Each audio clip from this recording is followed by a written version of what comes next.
Hey there, thanks for joining me. I'm Dina Falconi. You're in my kitchen, and we are going to be going into the gifts of chamomile, this beautiful, cute, sweet-smelling blossom of the Asteraceae family, scientifically called Matricaria chamomilla. So what's amazing about chamomile? You may have heard about this plant, you may use it, but I want to share with you how it's used medicinally and also how to prepare a really simple yet potent medicine with this well-known herb. So the gifts of chamomile are, they range from an anti-inflammatory all the way to flus and colds, supporting us going, through those illnesses. I love it for calming the nerves, calm your nerves. I really love it for dealing with everything related to agitation, restlessness, an anxious belly, sleeplessness. So that's my preferred use of chamomile in sleep formulas and in menstrual cramping formulas and in bellyache formulas and things like that. So let's go into how you make it medicinal. You certainly could make a cup of tea, which may offer some of those therapeutics, but I'm going to give you a step-by-step prep on how to make it. And it's super simple. You just want to use a ½ ounce by weight of chamomile blossoms. So that is approximately this amount, a big handful, even a little more than my hand holds. So you can see that we're using quite a lot of plant material to make this infusion.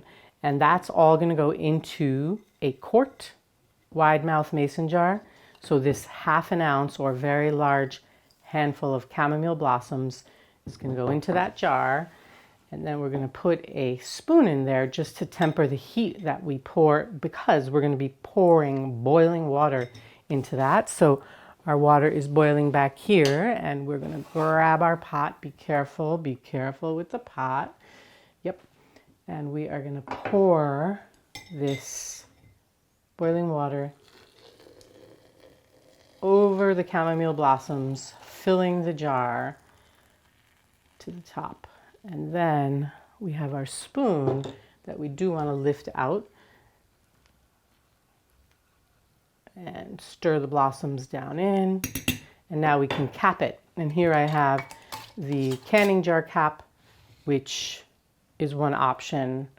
There's an issue with lids. We want to cap the jar well to make sure that the aromatics stay in the infusion. We don't want them going up to the ceiling. Capping is critical, but the caps can often be made of plastic, and even these canning lids, there's some controversy around them having some toxicity. So if that's of concern, you can look for other caps that fit well. Like this ceramic cap actually fits really well, and if I wanted, I could use that too. So I use this sometimes as well for capping. Anyway, that's a cap aside.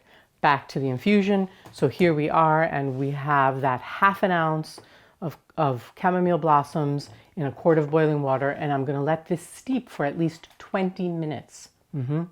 So 20 to 30 minutes is the minimum steeping time. Personally, I like to steep up to 4 hours. So what happens in those first 20 minutes is the aromatics will be released into the water, which is a beautiful thing. A lot of the medicine of chamomile is in those aromatics. But if you let it steep longer, it will become more bitter, and it will also be mineral rich, meaning the minerals inside the chamomile blossom will go into the water. So I like it that way too. It becomes more bitter, more mineral rich. So you want to steep from, I'd say 30 minutes up to maybe 4 hours. Now let's talk about dosage. So once that has steeped, once we've done our steeping with our tightly lidded vessel, then we would strain.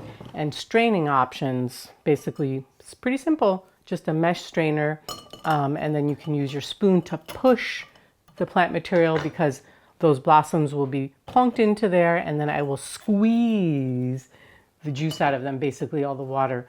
Or you can use one of these sort of thin polycotton sheets or cotton sheets, thin, non-absorbent, minimal absorption of the fabric. And again, you pour your infusion in there, and then you would gather up your cloth and you would squeeze. You know what I'm saying? So those, once we've squeezed and or strained, then we have our infusion and we would drink. Let's talk about dosage now.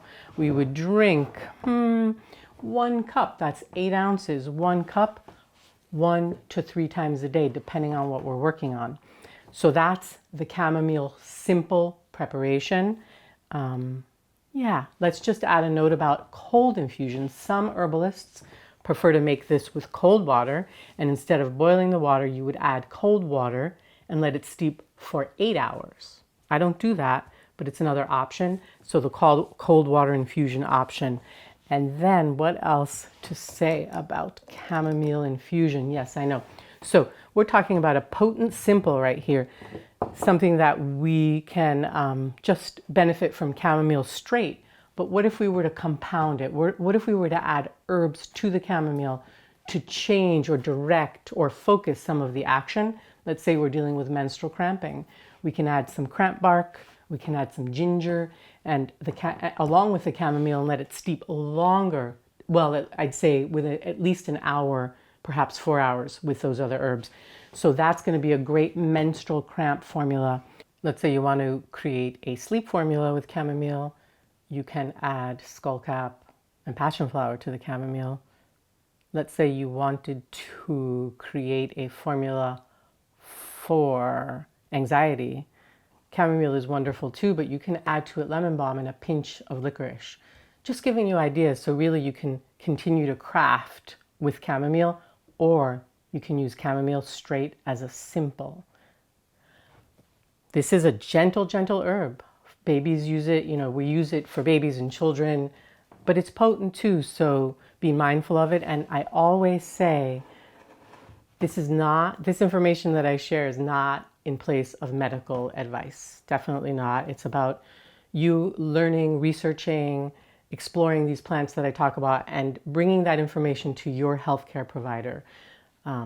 So may I may I wish you calm, chamomile style. And if you use chamomile, if you've got ways that you use chamomile, you have experience with chamomile, we'd love to hear your stories. Share them in the comments.